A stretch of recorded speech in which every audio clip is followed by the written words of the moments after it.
puestos de responsabilidad, entre ellos los del Subdirector General de Personal del Ministerio de Educación y Ciencia y de la Función Pública en la Presidencia del Gobierno de la Nación, así como el de Secretario General Técnico del Ministerio de Obras Públicas y Urbanismo entre 1977 y 78.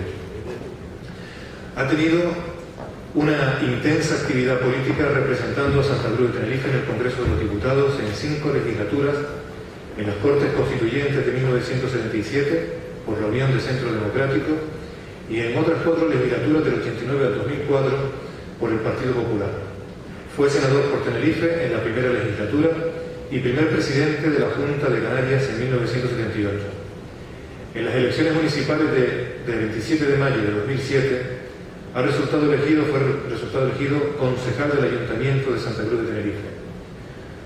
Fue primer presidente del Patronato del Parque Nacional del Teide, ha sido presidente de la Comisión Directiva de la Fundación Mafre Buenarteme y consejero de Mafre Vida, y se encuentra en posesión de la Orden del Mérito Constitucional y es comendador de las Órdenes del Mérito Civil y de Alfonso X el Sabio, autor de 100 años de la primera visita regia a Canarias, editado por la Fundación Mafre Buenarteme en 2006, y en imprenta, que esta es la novedad que también me transmitía esta mañana, tiene un libro que se llama Canarios en la Corte de los Reyes, desde la época de los Reyes hasta de los Reyes Católicos hasta la Segunda República. 130 personajes que están distribuidos en varias citas, están entre Santa Cruz, Gran Canaria, y que estima que para verano esté ya editado y que pueda hacer su presentación aquí. También me comentaba que era de interés, cosa que también he comentado de esta cuestión en varias ocasiones con don Nicolás Díaz Saavedra, y bueno, yo creo que entre la Real Sociedad Económica y el Círculo Mercantil yo creo que nos podemos comprometer a hacer un debate o unas charlas que versen sobre el periodo constituyente del Estatuto de Autonomía de Canarias como región. Hay muchas lagunas que muchos desconocen y muchas cuestiones que nadie tiene muy claras, y yo creo que es momento de ponerles muy claro sobre todo en quienes participaron, de los cuales hay aquí presentes hay representantes, pero como decía, es conveniente que hablen y que esas aportaciones queden por escrito, porque no hay nada, realmente lo que pasó no hay nada que valga la pena que esté por escrito. En fin, le doy la palabra a don Alfonso Soriano con la ponencia de hoy y espero que sea de satisfacción para todos ustedes. Muy bien. Muy buenas tardes. Nada hay más satisfactorio para un liberal que hablar de la Constitución de Cádiz de 1812, que ha sido auténtica Biblia para todos los liberales. De ahí mi agradecimiento al Círculo Mercantil y a su presidente, don Tomás Ruano, por la invitación que se me ha hecho para hablar de la Constitución del año 1812, de la que ahora se cumple el segundo centenario. Ante todo tengo que decir que viendo la lista de personas que han intervenido en este ciclo, yo me considero un mero aficionado a la historia, y al lado de las personalidades, catedráticos de universidad, historiadores profesionales que han participado en este ciclo, yo tengo que anticiparles a todos ustedes, para que no haya ningún error ni ninguna confusión, que yo me considero un simple aficionado a la historia, y estos libros que he escrito han sido fruto de mi interés, sobre todo por la historia de Canarias y la historia de España. Difícil es condensar en 50 minutos lo que fue la Constitución de Cádiz del año 1812. Conocen ustedes la anécdota de Churchill, de que cuando en un homenaje que se le hacía a alguien en Londres, al final le dijeron a Sir Winston Churchill, ¿no tiene usted inconveniente en decir unas palabras? Y preguntó Churchill, ¿cuánto tiempo? No, muy fácil, 2 o 3 minutos. No, si usted me dice 2 o 3 minutos, tengo que prepararla. Si usted me da 1 hora, empiezo a hablar ahora mismo. Bueno, estos 50 minutos son los 2 o 3 minutos que le ofrecían a Churchill. Yo voy a hablar de la Constitución de Cádiz en 1812 y he repartido la intervención en 5 apartados. Primero voy a referirme al contexto histórico en el que se produce la Constitución. Me referiré luego a los principios generales de la Constitución. Haré un análisis somero de los artículos que considero más significativos.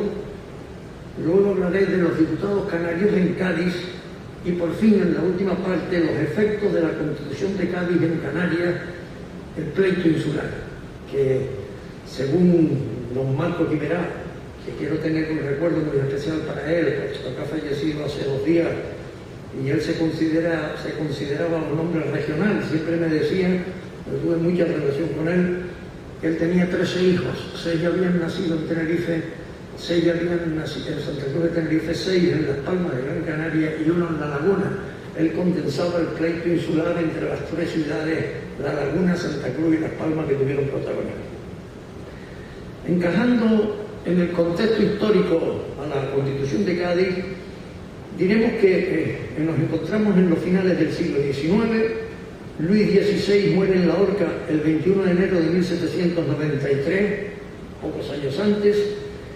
Tiene lugar en 1805 la batalla de Trafalgar, episodio con el que empieza Benito Pérez Galdós sus episodios nacionales. Godoy declara la guerra a Portugal, cuya familia real se refugió en el Brasil. Murat invade España y cuando se acerca a Madrid la corte y el rey de España estaban en Aranjuez y deciden en un principio retirarse al sur con el propósito de embarcarse para América.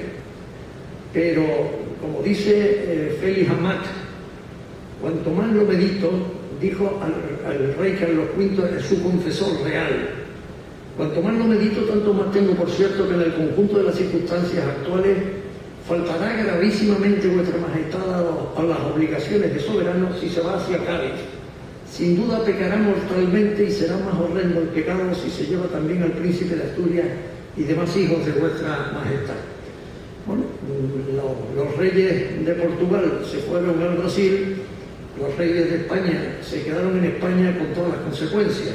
El 17 de marzo de 1808 tiene lugar el motín de Aranjuez, abdica Carlos IV en Fernando VII, que entra en Madrid desde Aranjuez cuando ya Madrid estaba en manos de Murat. La familia real va a Bayona el 20 de abril de 1808 y a partir de este momento empieza la Guerra de la Independencia, que duró 6 años hasta 1814. Por supuesto que las doctrinas de la Revolución Francesa llegaban a España mucho antes que los ejércitos invasores.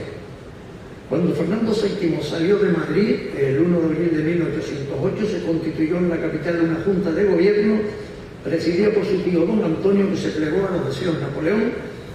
Viene Pepe Botella y nos encontramos ya en las Cortes de Bayona de julio de 1808, que en realidad la primera Constitución de España no fue la Constitución del año 1812, sino la de Bayona, que se llamó Estatuto Constitucional y que en realidad fue una carta otorgada por Napoleón. Y estaban 150 vocales, representantes de los estamentos, clero, nobleza y Estado llano, y estuvieron representaciones también de los virreinatos americanos, y por Canarias estaban algunos canarios que vivían entonces en Madrid, donde Estanislao Lugo Viña parece que al final no asistió, pero estaba entre la lista de los asistentes, y don Antonio Saviñón. También asistió don Bernardo Iriarte, que era ministro de José I, que era francesado, y de estos 150 diputados designados en la convocatoria solamente están presentes al abrirse las sesiones 65, que llegaron a 91 en la última sesión. Hay que tener en cuenta que hubo personas que jugaron a las dos cosas, al Estatuto de Bayona y luego a la Constitución de Cádiz. Y no me resisto a citar el caso de un personaje poco conocido, pero que he leído un poco su historia y es apasionante, un tal Antonio Ranz Romanillos, relacionado con las islas por haber casado con la Gran Canaria Josefa del Castillo Olivares y Falcón, que fue secretario de la Junta de Bayona y el tercero en firmar la Constitución tras José I y Urquijo, y que jugando a dos bandas luego fue uno de los principales redactores de la Constitución de Cádiz. El alzamiento contra la dominación francesa fue un movimiento nacional una explosión de patriotismo espontáneo como es sabido, se constituyen las juntas provinciales, la primera de ellas fue la de Asturias, la Junta Central Gubernativa del Reino, en un principio en Aranjuez, con el conde de Florida Blanca de presidente, se marcha a Sevilla cuando Napoleón ocupa Madrid, y la principal labor de la Junta fue la dirección de la guerra. Tenía tratamiento de Alteza Real y el título de Junta Suprema de España e Indias. En Canarias, el marqués de Villanueva del Prado, luego haremos referencia a los problemas que suscitó su nombramiento como presidente de la Junta Suprema de Canarias el 11 de julio de 1808, y fue elegido diputado por Canarias en la Junta Central el 5 de octubre de 1809. Luego renunció a ser elegido diputado a Cortes, pero siguió muy de cerca la redacción de la Constitución. El movimiento español, llamémoslo así, tuvo gran repercusión en América, donde en el propio decreto que dictó la Junta se decía que, considerando que los vastos y preciosos dominios que España posee en las Indias no son propiamente colonias o factorías como los de otras naciones, sino una parte esencial o integrante de la monarquía española, es así que vinieron representantes de los virreinatos y las capitanías generales de América y Filipinas que formaron parte de la Junta.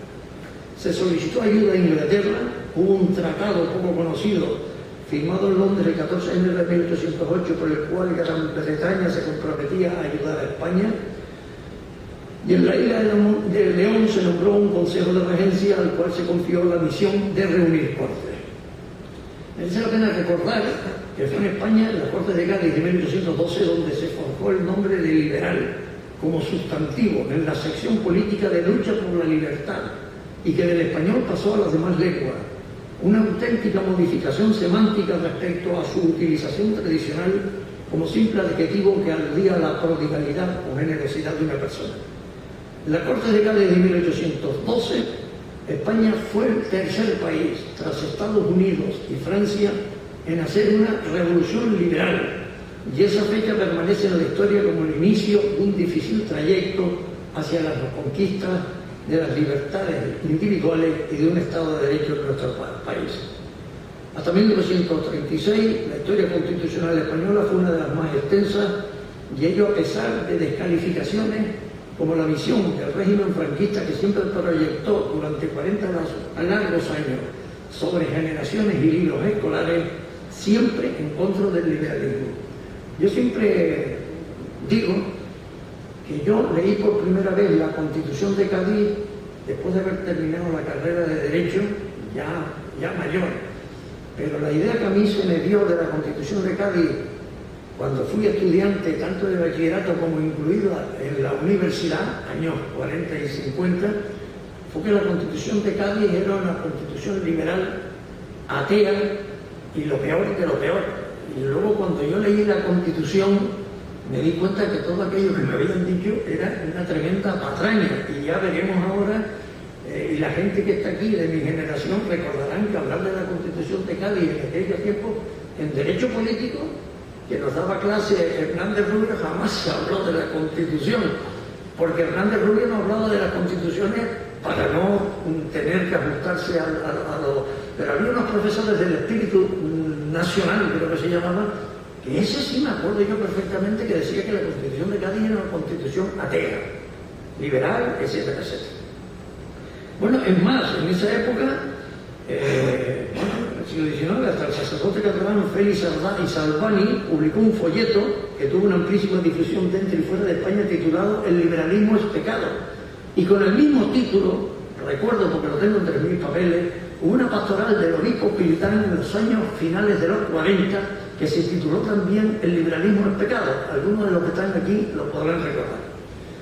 Mientras toda España estaba invadida por los ejércitos de Napoleón y en las calles de Cádiz caían las bombas del ejército sitiador, la regencia y los diputados llegados a Cádiz de todas las provincias discutían la forma en que habrían de reunirse las Cortes convocadas para el 24 de septiembre de 1810 en la isla de León, a causa del temor a una epidemia que se decía que existía en Cádiz, y más tarde, a partir de febrero de 1811, pasaron a Cádiz al famoso oratorio de San Felipe Neri.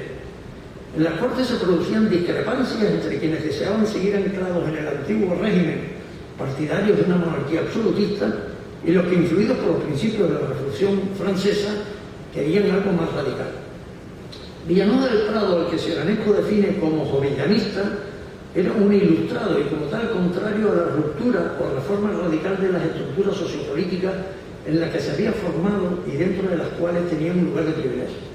Pero pertenecía a la corriente, dice Ciuranescu, de la ilustración prudente y conciliadora entre el tradicionalismo absolutista y el liberalismo revolucionario, que cree en el pacto fundamental entre la razón y el sentimiento. Por eso, dice Ciuranescu, era un jovellanista, término con el que se designa el camino del medio entre los tradicionalistas y los liberales revolucionarios. Entre los liberales destacaron personas como Argüelles, Muñoz Torrero, el conde de Toreno, Calatrava, etcétera, etcétera. Pero lo curioso de esa confrontación entre las dos Españas, la tradicional y la progresista, es que la Constitución fue redactada por representantes de esas dos Españas, que llegaron así a un compromiso similar al del año 1978. Pocas veces hemos estado tan a la altura de la historia como en estas dos circunstancias. Las Cortes celebraron, mucha gente se cree que las Cortes solo redactaron la Constitución. Las Cortes celebraron 1510 sesiones, 32 en la Isla de León y 1478 en Cádiz.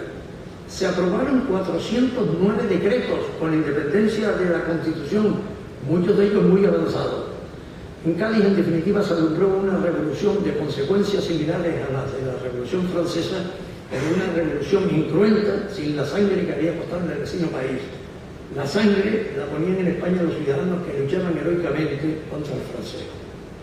Hay que destacar el tono tolerante en el que se desarrollaron en Cádiz los debates sobre las reformas. En definitiva, la Constitución enlazaba con las leyes tradicionales de la monarquía española, pero al mismo tiempo incorpora principios del liberalismo democrático, como es, por ejemplo, por primera vez se habla de soberanía nacional, de la separación de poderes, de la libertad individual y la igualdad entre todos los españoles. 1812 supuso en consecuencia el nacimiento de la nación española en sentido moderno y el paso decisivo de la soberanía del rey a la soberanía nacional. El nuevo concepto de nación que se había ido fijando lentamente a lo largo del siglo XVIII fue configurado a partir de entonces como reunión de individuos que la componen, libres e iguales bajo el imperio de la ley. El criterio de nacimiento, basado en el origen familiar y en el territorio en una sociedad estamental, es sustituido por el criterio del mérito individual, del mérito personal. Y en las Cortes se encarna la nación toda. Aquí no hay más que la nación, no hay más que España, decían los diputados. Y en otra sesión se decía, nos llamamos diputados de la nación y no de tal o cual provincia. Hay diputados por Cataluña, por Galicia, etcétera, mas no de Cataluña, de Galicia, etcétera, sino que hay diputados de la nación. La soberanía, poder pleno y supremo del Estado, que hasta entonces había correspondido al rey, pasa ahora a la nación, como ente supremo y distinto a los individuos que lo integran, representados por los diputados sin estamento ni mandato imperativo alguno. Tengamos en cuenta que en la Constitución de Cádiz cada diputado se representaba a sí mismo, no había partidos políticos. Ahí sí que de verdad no estamos sujetos a mandato imperativo alguno. Las Cortes se reunieron en una sola Cámara y a la sesión de apertura asistieron unos 100 diputados. Sin embargo, a lo largo de las discusiones, las provincias de América y Asia tendrían también una amplia representación y el número de diputados se fue incrementando a medida que se iban incorporando los procedentes de América y de otras regiones españolas, y la Constitución aprobada llevaba ya 184 firmas.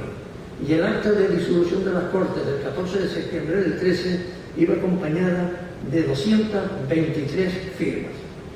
Siempre es un honor ser diputado constituyente o senador constituyente, y aquí estamos algunos que fuimos constituyentes del año 1800, de la Constitución del año 1988, de manera que comprobar la larga lista de los que firmaron la Constitución de Cádiz siempre es una satisfacción. Las sesiones eran públicas y ellas asistían desde las estrechas galerías. Quien conozca el oratorio de San Felipe Neri, asistían los ciudadanos de Cádiz a oír las intervenciones. Pero había también sesiones secretas cuando la materia las requería, por ejemplo, para preservar el honor de las personas. Así sucedió, en un caso que nos afecta en la historia de Canarias. La regencia designó por decreto de 7 de octubre comandante general de Canarias al duque del Parque, don Vicente de Cañas y Portocarrero, y se reúnen las Cortes en sesión secreta para dictaminar sobre un escrito del duque que había sido remitido por el Consejo de Regencia del Ministerio de la Guerra, en el que se quejaba de haberse puesto en duda su honorabilidad por haber asistido a las Cortes de Bayona, un personaje más que asistió a las Cortes de Bayona, lo que podía paralizar su viaje a Canarias. Tras una larga deliberación, las Cortes acuerdan contestar al Consejo de Regencia que el duque del Parque podía proseguir su viaje a Canarias, dado que no se encuentra motivo para detener su marcha. La labor de las Cortes fue varia y extensa. Tengamos en cuenta que los diputados eran gente de un gran nivel cultural. La gran mayoría eran eclesiásticos, pero había también profesores, juristas, personas de la máxima categoría. Y su obra más importante fue sin duda la Constitución. Pero antes de aprobarse la Constitución hubo, por ejemplo, Argüelles planteó de inmediato la cuestión de la libertad de imprenta, el último asidero de la tiranía, y por supuesto que fue la libertad de imprenta establecida desde el principio, antes de la Constitución. Aparecieron entonces en Cádiz numerosos periódicos liberales, los más absolutistas o serviles algunos. Importante fue la abolición del tormento. Hay que situarse en el año 1812. La abolición del tormento y toda práctica aflictiva a los acusados. La abolición de los privilegios señoriales. El decreto que incorpora a la corona todos los señoríos jurisdiccionales, que en Canarias había 3. La villa de Agüimes, en Gran Canaria, que era un señorío jurisdiccional del obispado, de la iglesia, y luego en Tenerife el señorío de Adeje, luego marqueses de Adeje, de la familia Ponte, y la villa de Santiago, de la familia del Hoyo Solórzano. Se suprimen las pruebas de nobleza para ingreso en los colegios militares, creándose a cambio para la recompensa del valor y del mérito militar de la Orden Nacional de San Fernando. Pero ninguna cuestión fue más importante que la abolición de la Inquisición, en cuyas discusiones tuvo una participación decisiva el diputado canario Ruiz de Padrón junto a Muñoz Torrero y Argüelles. Las reuniones tuvieron lugar en un principio en el Teatro de Comedias de Villarreal, de la isla de León, que al trasladarse las Cortes a Madrid, al final, cuando regresa Fernando VII, para mostrarle, lo primero que hicieron es para mostrarle la gratitud a este pueblo de Villarreal, le dieron el título de ciudad y el nombre de San Fernando, con el que es conocido en la actualidad, y luego pasaron al oratorio de San Felipe Neri. La Constitución, desde que el 18 de agosto de 1811 leyó Argüelles el discurso preliminar de que era autor, la totalidad fue votada el 11 de marzo del 12 y fue promulgada en Cádiz el 19 de marzo, de ahí el nombre de la pepa con que se la conoce. En líneas generales, la Constitución empieza diciendo, que me acuerdo que fue de las cosas que más me sorprendieron, empieza diciendo: en el nombre de Dios Todopoderoso, Padre, Hijo y Espíritu Santo, autor y supremo legislador de la sociedad. Que todavía recuerdo lo que me extrañó a mí, porque yo tenía la convicción de que era una Constitución atea, fruto de la desinformación de muchos años, ¿no? Bueno, se trata el título primero de la nación española y de los españoles, tiene algunas expresiones grandilocuentes, como aquella de que los españoles deben de ser justos y benéficos. Dice también que el objeto del gobierno es la felicidad de la nación y el bienestar de los individuos que la componen. Habla en el artículo 12, otro detalle curioso: la religión de la nación española es y será perpetuamente la católica, apostólica, romana, única y verdadera. El gobierno de la nación es una monarquía moderada hereditaria. La potestad de hacer las leyes reside en las Cortes con el rey, que es el poder legislativo, y la potestad de aplicar las leyes en las causas civiles y criminales reside en los tribunales establecidos en la ley, que es el poder judicial, y la potestad de hacer y ejecutar las leyes reside en el rey, que es el ejecutivo. La Corte, como he dicho, es una sola cámara. Por cierto, no como ahora que las Cortes, las sesiones duran todo el año, se estableció que fuera solo de 3 meses, 90 días distribuidas en todo el año. Mucho más razonable que la eternidad que duran hoy las sesiones. Las Cortes no podrán deliberar en presencia del rey, Los diputados serán inviolables por sus opiniones y en ningún tiempo, ni caso, ni por ninguna autoridad podrán ser recompelidos por ellas. Fernando Llarena, diputado canario, decía que en cuanto a sus opiniones será inviolable un diputado, en cuanto a sus excesos no puede ser impune, cosa que sería de aplicación hoy en muchos casos. Bueno, el rey deberá prestar juramento ante las Cortes, invocando otra vez el nombre de Dios. Se establece el orden de suceder a la corona, de tal forma que solo pueden ser reyes los que sean hijos legítimos, habidos en constante y legítimo matrimonio. La Constitución actual no habla de hijos legítimos, lo cual podría generar algún problema en el futuro, y no debemos olvidar que Alfonso XIII tiene un hijo ilegítimo reconocido como hijo, de manera que al haber suprimido la expresión hijos legítimos, en el futuro podría crear algún problema. Hay otra cuestión que en las Cortes de Cádiz decían: el rey para casarse deberá tener el consentimiento de las Cortes. Es decir, se establecía la exigencia de que las Cortes aprobaran el matrimonio. La Constitución actual no exige, no tiene esta exigencia. La Constitución actual solo dice que aquellas personas que teniendo derecho a la sucesión al trono contrajeran matrimonio contra la expresa prohibición del rey y de las Cortes, es decir, que tiene que haber un pronunciamiento en contra. Pero la Constitución de 1812 lo que exigía sin más es que tenía que haber previamente el consentimiento de las Cortes. Y de recaer, la corona en hembra no puede elegir marido sin consentimiento de las Cortes. Cosa importante también, porque a la vista de lo que ha ocurrido con el señor Urdangarín, todavía no sé muy bien cómo se pronuncia, pues pensemos que la hija mayor del príncipe de Asturias y en consecuencia futura reina de España en teoría, pues sí, puede casarse con quien quiera, puede casarse con otro Urdangarín y crear un problema gordísimo. La Constitución de Cádiz esto lo apretaba mejor, y los constituyentes del año 78 no quisieron crearse el problema y dijeron que para que no pudiera contraer matrimonio tenía que haber una resolución expresa. Pero claro, como no exigía esa resolución, pues esa resolución podría no tener lugar. La reina consorte o el consorte de la reina no podrán asumir funciones constitucionales salvo lo dispuesto en la regencia, es lo único que se dice hoy. Pero no se establece tampoco la exigencia de que el heredero o la heredera de la corona tengan que tener la preceptiva autorización previa de la Corte. Y tengamos en cuenta que en España es de las pocas monarquías donde el consorte de la reina es rey, porque en los demás países suele ser el príncipe consorte. En Inglaterra es el príncipe Felipe, y en Holanda, pero en España el marido de doña Juana la Loca fue Felipe I, rey de España. Su nieto fue Felipe II. Y en la época de Isabel II, su marido, don Francisco de Asís, fue también rey de España. No ha habido ocasión de que haya un Francisco II. Los tribunales de la Administración de Justicia se condenaba el soborno, el cohecho y la prevaricación de magistrados y jueces. Se disponen las cárceles de manera que sirvan para asegurar y no para molestar a los presos.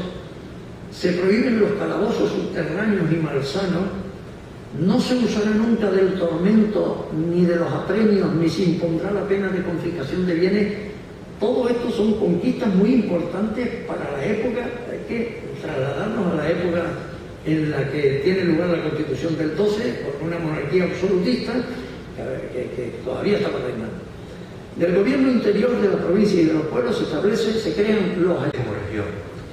Hay muchas lagunas que muchos desconocen y muchas cuestiones que nadie tiene muy claras, y yo creo que es momento de ponerles muy claro, sobre todo en quienes participaron, de los cuales hay aquí presentes hay representantes, pero como decía, es conveniente que hablen y que esas aportaciones queden por escrito, porque no hay nada, realmente lo que pasó no hay nada que valga la pena que esté por escrito. En fin, le doy la palabra a don Alfonso Soriano con la ponencia de hoy, y espero que sea de satisfacción para todos ustedes. Muy bien. Muy buenas tardes. Nada hay más satisfactorio para un liberal que hablar de la Constitución de Cádiz de 1812, que ha sido auténtica Biblia para todos los liberales.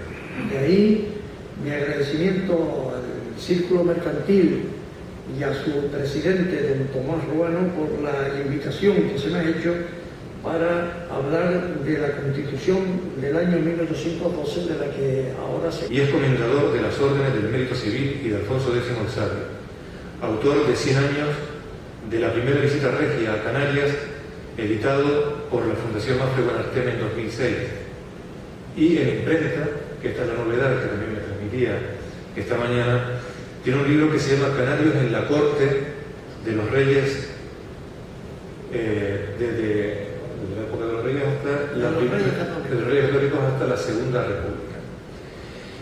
130 personajes que están distribuidos en varias citas, están entre Santa Cruz, Gran Canaria, y que estima que para verano esté ya editado y que pueda hacer su presentación aquí. También me comentaba que era de interés, cosa que también he comentado esta cuestión en varias ocasiones con don Nicolás Díaz Saavedra, y bueno, yo creo que entre la Real Sociedad Económica y el Círculo Mercantil yo creo que nos podemos comprometer a hacer un debate o unas charlas que versen sobre el periodo constituyente del Estatuto de Autonomía de Canarias. Cumple el segundo centenario. Ante todo tengo que decir que viendo la lista de personas que han intervenido en este ciclo, yo me considero un mero aficionado a la historia, y al lado de las personalidades, catedráticos de universidad, historiadores profesionales que han participado en este ciclo, yo tengo que anticiparles a todos ustedes, para que no haya ningún error ni ninguna confusión, que yo me considero un simple aficionado a la historia, y estos libros que he escrito han sido fruto de mi interés, sobre todo por la historia de Canarias y la historia de España.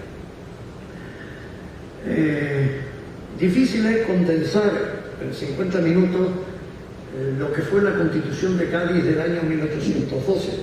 Conocen ustedes la anécdota de Churchill, de que cuando en un homenaje que se le hacía a alguien en Londres, al final le dijeron a Sir Winston Churchill, ¿no tiene usted inconveniente en decir unas palabras? Y preguntó Churchill, ¿cuánto tiempo? No, muy fácil, 2 o 3 minutos. No, si usted me dice 2 o 3 minutos, tengo que prepararla. Si usted me da 1 hora, empiezo a hablar ahora mismo. Bueno, estos 50 minutos son los 2 o 3 minutos que le ofrecían a Churchill.